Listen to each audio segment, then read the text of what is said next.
Romans 11:1.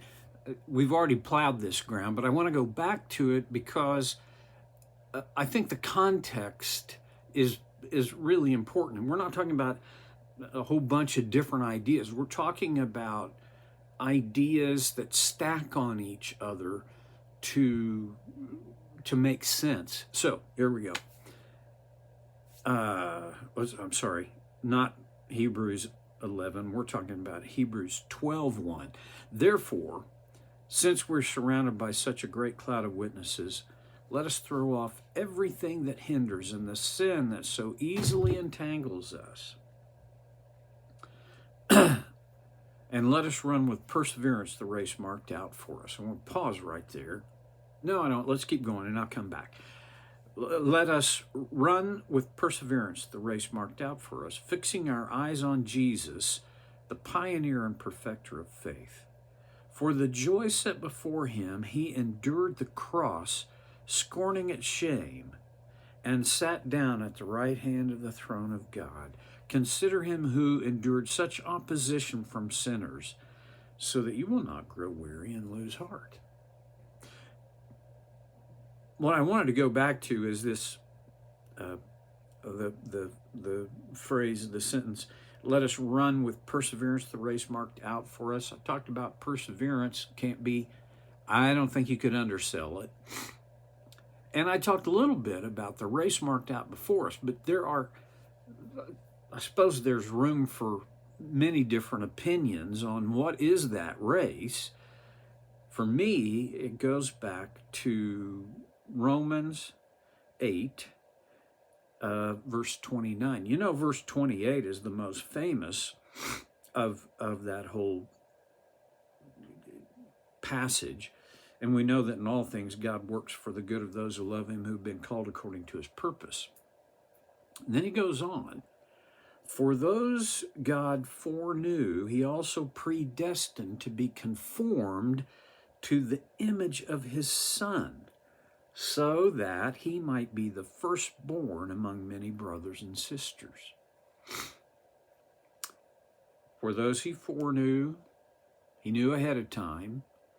He also predestined those that he knew ahead of time would be conformed to the image of his Son.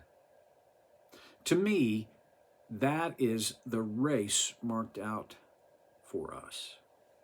To be like Jesus. And you don't be like Jesus without becoming like Jesus. And I've talked a lot about that. What I realize is there are many times in my life when I lose focus of that.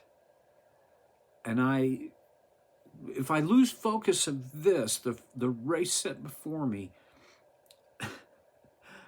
well, it comes down to I'm going to be running the wrong race then. Because you might think you're sitting still. None of us are. We're moving towards something or away from something. Well, okay. I guess the main thing for me is I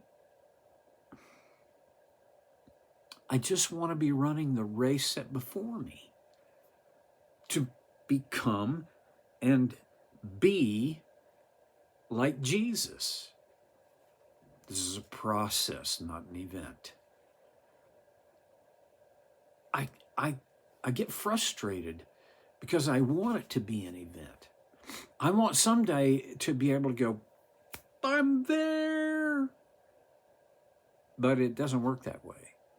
Oh, wait, maybe it does, in that there will come a moment when I will be able to go, boom, I'm there.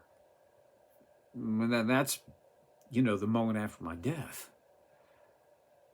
But this process, while I'm alive, of becoming like Jesus, conformed to the image of Christ, it's sometimes a frustrating and agonizingly long process. So we fix our eyes on on Jesus, the pioneer and perfecter of our faith. That's the only way we can stay in the race set before us. Because it's to become like Jesus, so we got to fix our eyes on him. And then, now new territory. For the joy set before him, he endured the cross. What was the joy set before him? Well, I can think of a couple of possibilities. One is, surely he knew, I'm convinced he knew, that he would return back to his home in heaven. And there was joy in that, surely.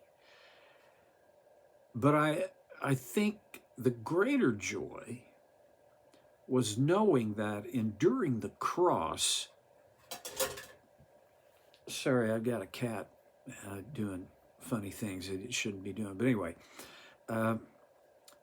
enduring the cross would produce what gave him the greatest joy.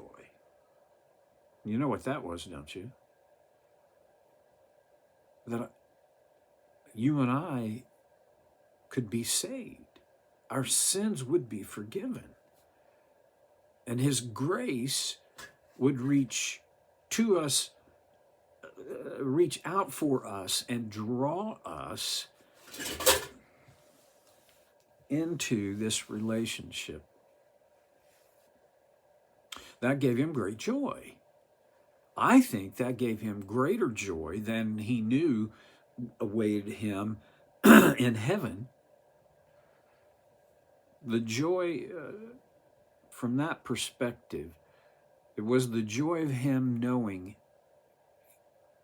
that the cross was the vehicle through which he would accomplish his mission to save us.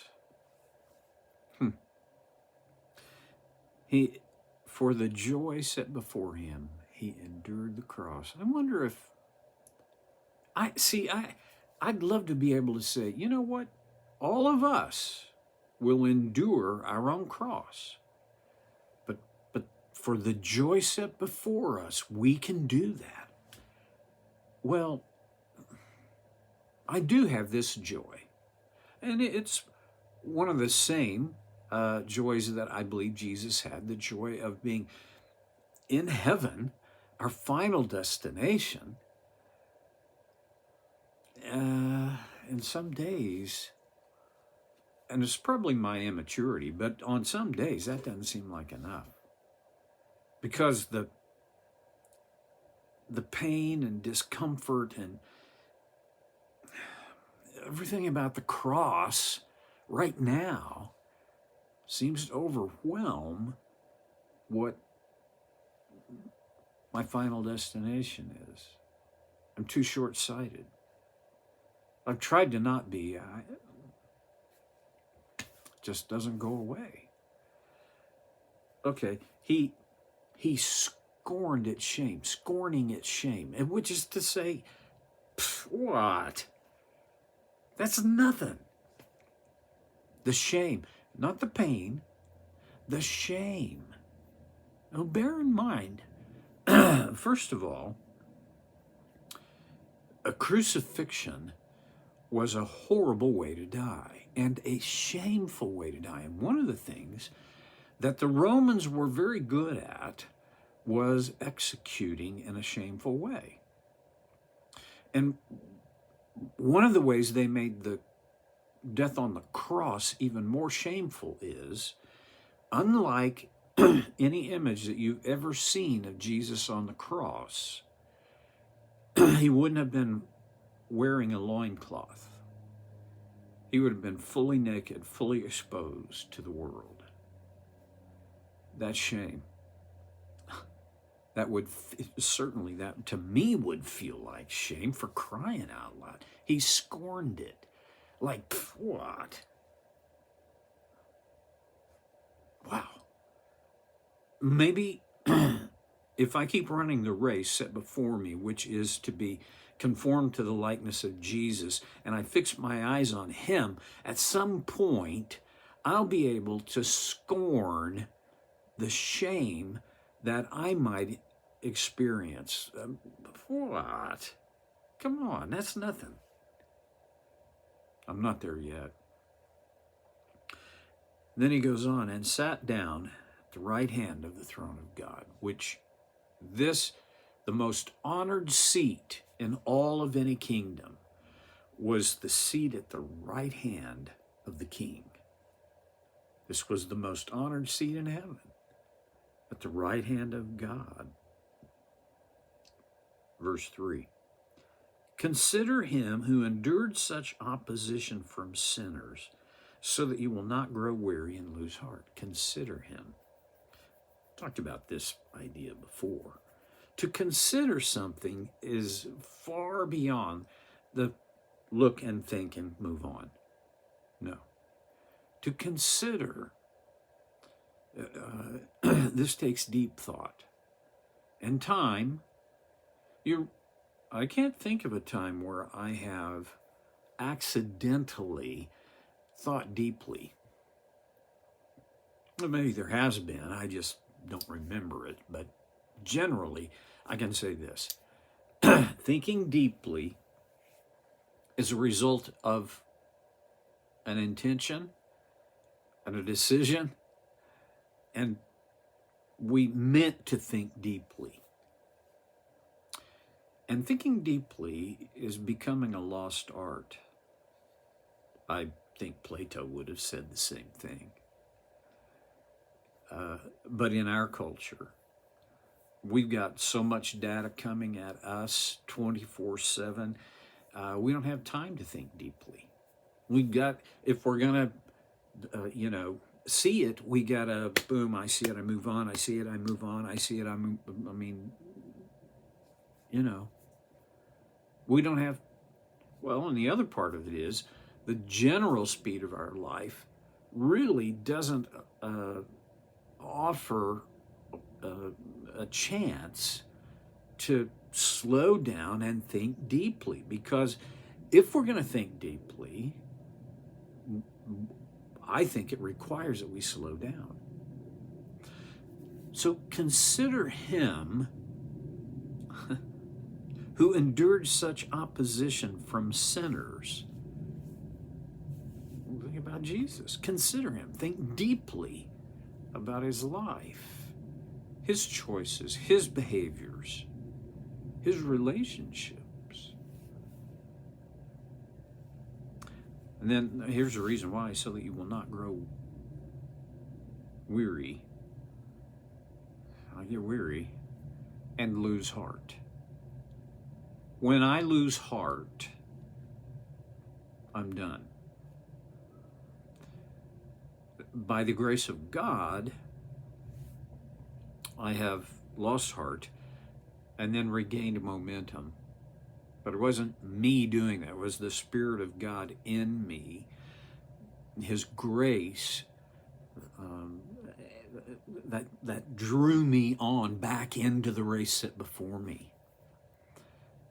When I am weary and losing heart, my first thought, my first feeling, my first reaction is to punish myself somehow for losing heart and getting weary. Wrong first reaction. I want to grow to the point where my first reaction to that is to consider him who endured such opposition from sinners. Fix my eyes on Jesus. How do you do that? You do it by intention first, okay? Think through, meditate on, think deeply on the life of Christ. And the implication here is you specifically think through his opposition, which was ultimately the cross. Is it magic? I don't know. Does it work? I think so. But you got to try it for yourself. So I'm done for today. See you next time on So Care with Stevie Boy.